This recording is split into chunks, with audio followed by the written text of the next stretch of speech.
Hanukkah Sameach. Good Shabbos because tonight's Shabbos. So today we are going to be reading a very special text. It's probably backwards for you, but it's right ways for me. And so we'll be reading this. It's called Sefer. Not Sefer. It's Megilas Antiochus, or the Megilah of Antiochus. Right? There's Megilas Esther, and this is the Megilas Antiochus. Now, what is Megilas Antiochus? Megilas Antiochus is basically the Judean version of the Book of Maccabees. Now, First Maccabees is part of what Protestants call the Apocrypha, what Catholics call the Deuterocanon, or the second scriptures, you might call it, what Jews call Hellenistic literature. So it was basically Hellenistic literature written by Jews, recording the events of the Maccabean revolt. Now, it is written in a Hellenistic style. You could argue that it might have some Hellenistic cultural influences, but regardless of how you see it, this book, Megilas Antiochus, there's more room over here. Megilas Antiochus, this is actually the, you might say, Judean Jewish version of the events. So we'll be reading this. It says Megilas Antiochus up here. It's actually backwards. So Megilas Antiochus. There's a real artist depiction of the events. As you can see, this version is in, maybe you can't see because it'll probably be backwards. It says Hebraisch, which is German for Hebrew. English, which is also German for Hebrew, English. Hebraisch, English, and Deutsch, or in Hebrew, English, and German. Now, I don't know why they didn't include this on the cover, but there is also, at the very bottom, there's the Aramaic. So that's pretty cool. So this book is actually in 4 languages. As you can tell, it's very small. And but it's chock full of good information. So we'll begin by reading this note in the beginning, and it says, when to read the Megillah. In some Italian synagogues, the Megillah was read on Shabbat Hanukkah, and in the Baladi Nusach, the Temanim, that's the Yemenites, it is still read as part of the prayers of Hanukkah. Rabbi Yahya ben Yosef Zalech, in 1715, wrote that this Megillah was read after the Haftarah of Shabbat Hanukkah to fulfill the mitzvah of Pirsume Nisa, or advertising the miracle. Now, the Megillah was also part of some editions of the famous German Rodelheim Siddur. So there are different editions of the Siddur, as you probably know, and within the different Nusachim of the Siddur, you'll find that there are different editions of it. So one Siddur will include maybe some different poems, some will include a few extra prayers, or so on.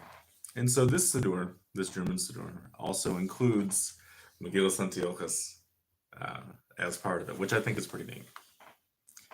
The best place to read Megilas Antiochus in public is Shabbat Hanukkah, either during Mincha or Shacharis, without brachos. So without reciting the blessing, this is probably referring to the blessing of studying Torah. So this does not count as studying Torah in either its very strict biblical sense or in the broader sense of studying Jewish wisdom. Another proper place would be directly before the Torah reading, similar to the reading of Koheles. So let's begin. And it came to pass in the days of Antiochus, king of Greece, the great and mighty monarch, firm ruler over his dominion, to whom all kings hearkened. Many lands did he conquer, and mighty kings did he subdue, burning their towers and palaces, and imprisoning their men. No king like unto him had arisen on the coastland of the great sea, since the days of Alexander. And he built a great city by the bank of the river as his capital, and called it Antioch, after his own name.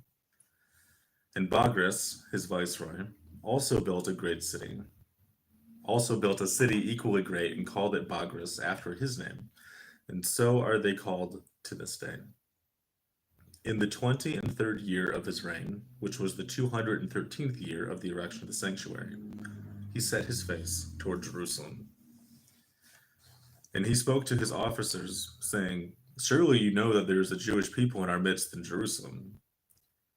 They do not sacrifice to our gods. Our laws they do not keep, and they neglect the laws of the king to follow their own. And further, they look forward to a day of destruction of kings and rulers, for when they say, 'Our king will rule over us, and we shall govern land and sea, and all the world will be our dominion.' It is not to the glory of the kingdom to suffer them on the face of the earth. Come now, and let us go up against them and destroy the covenant their God has made with them, their Sabbaths, new moon festivals, and circumcision." And this found favor in the eyes of his officers and in the eyes of all his army. And thus it came to pass that King Antiochus arose and sent his viceroy Nicanor with a heavy host and a large multitude, and they came to the city of Judea, Jerusalem. And many did he slay, and he set up an altar in the sanctuary, in the place where the God of Israel had spoken to his servants the prophets, saying, "There shall I cause my presence to dwell forever." In that place he sacrificed a swine, and brought its blood into the hall of the sanctuary. And when Yochanan, the son of Mattityahu, the high priest, heard of this deed, he became filled with fury, and the radiance departed from his face, and he took counsel with himself as what to do regarding this. And then Yochanan, the son of Mattityahu, made a sword unto himself, 2 spans in length and 1 span in breadth, and he hid it beneath his garment. And he came to Jerusalem and stood in the royal gate, and he called to the guards, saying, "I am Yochanan, the son of Mattityahu, and I am come before Nicanor." The guards came to Nicanor and said, "The high priest of the Jews stands in the gate." And Nicanor answered and said, "Let him surely come in." Then was Yochanan brought into the presence of Nicanor, and Nicanor spoke to Yochanan, saying, "You are one of the rebels who have rebelled against the king, and seek not the peace of his kingdom." And Yochanan answered and said to Nicanor, "My lord, now I am come before you. Whatsoever you desire, that will I do." And Nicanor answered and said to Yochanan, "If thou wilt do my desire, arise and take a swine and slaughter it upon the altar, and you will be given royal dress, and will ride on the king's horse, for you will be as one beloved of the king." When Yochanan heard this, he answered, "My lord, I fear the children of Israel, lest they hear of my deed and stone me with stones. Let therefore everyone go from before you, lest they inform them." And Nicanor ordered everyone from his presence. And Yochanan, the son of Mattityahu, then raised his eyes to heaven and poured forth his prayer, saying, "My God and God of my fathers, Abraham, Yitzchak, and Yaakov, deliver me not into the hands of this heathen. For if he slay me, he will repair to the temple of Dagon his god, and say, 'My God has delivered him in my hands.'" At that moment he stepped forward and plunged the sword into Nicanor's heart, and cast his body into the hall of the sanctuary. And before the God of heaven, Yochanan spoke and said, "My God, account it not as a sin that I killed him in the sanctuary. Thus may you do to all who came with him to oppress Judea and Jerusalem." And Yochanan, the son of Mattityahu, went forth on that day, and fought the enemy, and slew many of them. The number of the enemy which he did slay that day was 7,000, for they slew one another. When he returned, he built a pillar which he called after his name, Maccabee, the slayer of the mighty. When Antiochus the king heard that his viceroy Nicanor was slain, he was sorely vexed. I'd be sorely vexed too. Nicanor was slain, he was sorely vexed, and he sent for Bagris the wicked, who leads his people astray. And Antiochus spoke to Bagris and said, "You know, for you have heard what the children of Israel have done to me. They have slain my hosts and have despoiled my camps and officers. Can you now put your trust in your wealth, or consider your homes as your own? Come, let us go up against them and destroy the covenant their God has made with them through their Sabbaths, the new moon, festival, observance, and circumcision. Then did Bagris the wicked and all his armies come into Jerusalem and slay many of its inhabitants. And he issued a severe decree banning the Sabbath, the new moon, and circumcision. And seeing that this royal decree was issued in haste, they soon found a man who circumcised his son. And the man and his wife were brought before them, and they hung them opposite the child. There were also a woman who bore a son after the death of her husband, and she circumcised him when he was 8 days old. And she went up on the wall of Jerusalem, bearing her circumcised son. And she cried out and said, To you, Bagris the wicked, be it said, you plan to destroy the covenant that has been made with us, the covenant of our forefathers. Sabbath and the new moon festivals and circumcision we will not abandon, neither we nor our children's children. She cast her son to the ground and leaped down after him, and both died together. Many of the children of Israel did thus in those days, rather than violate the covenant of their fathers. Therefore the Israelites saw one to the other, Come, let us withdraw into a cave, lest here we be compelled to desecrate the Sabbath. But their plan was betrayed to Bagris. Then did Bagris the wicked send armed men to camp at the entrance to the cave. They said, Jews, come forth to us, eat with us of our bread, and drink with us of our wine, and do even as we do. And the children of Israel spoke and said to one another, We all remember what we were commanded upon Mount Sinai. 6 days shall you labor, and upon the 7th day shall you rest. It were better to die in this cave than to profane the Sabbath day. And when the Jews would not come forth, Bagris's men brought wood, which they burned at the entrance of the cave, killing about 1,000 men and women. And the 5 sons of Mattityahu, Yochanan and his 4 brethren, came out and fought with the enemy and slew many of them, and drove them to the far islands of the sea, for they trusted in the God of heaven. And Bagris the wicked boarded a ship and fled to Antioch, to the king, and with him were those who escaped the sword. Therefore the Israelites said one to the other, Come, let us withdraw into a cave, lest here we be compelled to desecrate the Sabbath. But I felt like I was repeating myself. But their plan was betrayed to Bagris. And then did Bagris the wicked send armed men. Then did Bagris the wicked send armed men to camp at the entrance to the cave, and they said, Jews, come forth to us, and eat with us after our bread, and drink with us of our wine, and do even as we do. And now, O king, if my counsel wins your favor, go forth to do battle against them, so that they shall be shamed before all the kings. Therefore do you dispatch letters to all the provinces of your kingdom, that the captains of the armies come, and let no one remain behind, and their elephants, garbed with shields, and harness shall they bring with them. Sorry about that. And this found favor in the eyes of King Antiochus. He sent letters to all the provinces of his empire, and the governors of each people and each province came, and they brought elephants garbed with shields and harness. And Bagris the wicked arose and went up against Jerusalem a second time, and made a breach in its walls and tore down its entrance. He made 13 breaches in the sanctuary, and some of the stones he destroyed, causing them to crumble like dust. And he thought to himself, Surely this time they shall not overcome me, for my host is so numerous, and my strength is so great. The God of heaven, however, planned otherwise. I love how it says that so matter-of-factly.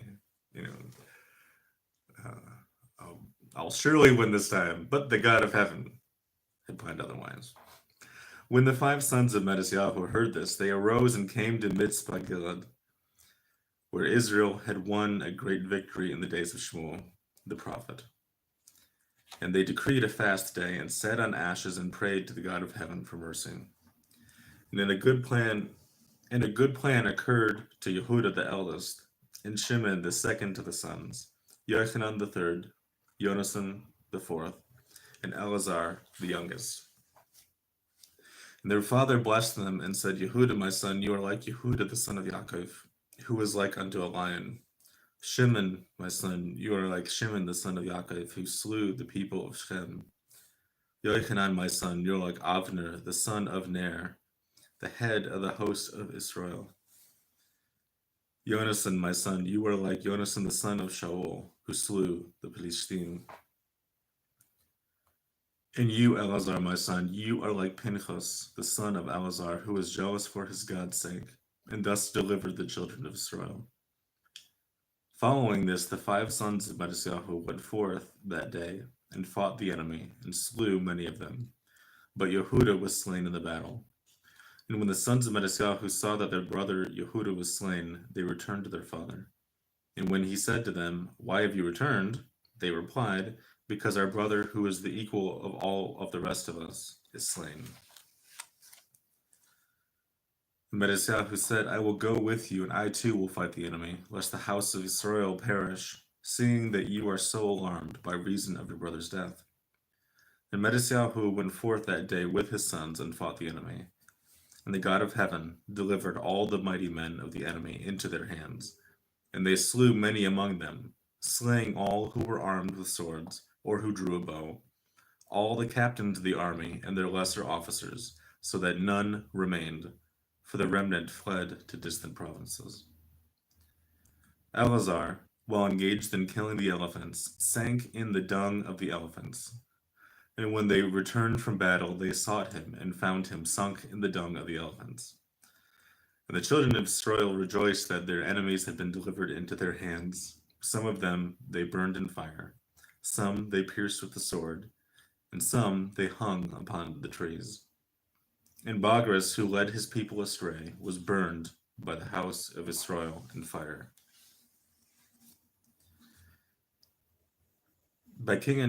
When King Antiochus heard that Bagras the wicked and all the captains who were with him were slain, he embarked upon a boat and fled to a distant province. And it came to pass that wherever he landed, they rebelled against him and called him the coward.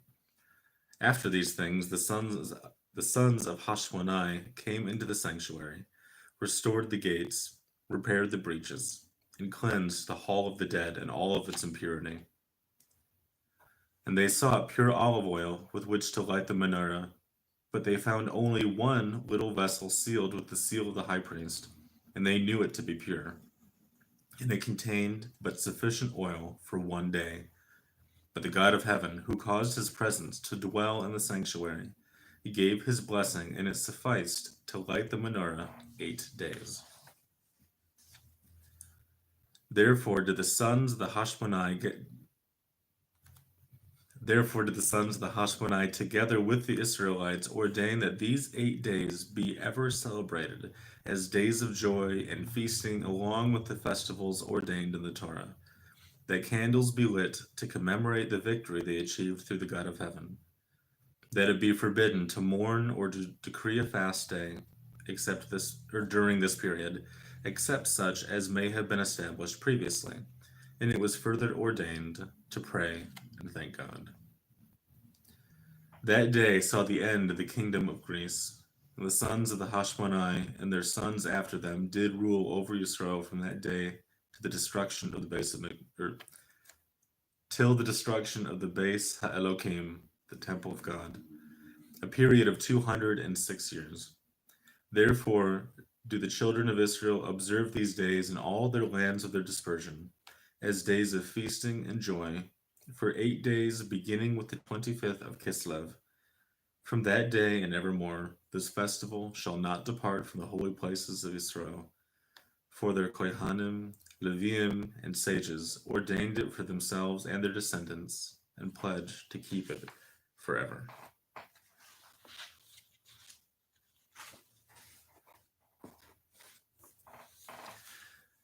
And that, Chavrim, is Megilas Antiochus. Thank you for joining me, and we'll see you next time.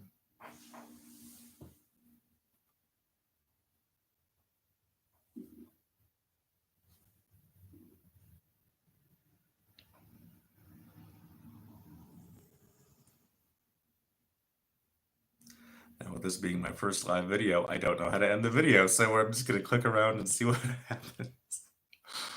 I should have been a little bit more prepared, but that's okay. Baruch Hashem, we were able to do this. And B'ezras Hashem will have Freilich and Hanukkah and a very good Shabbos.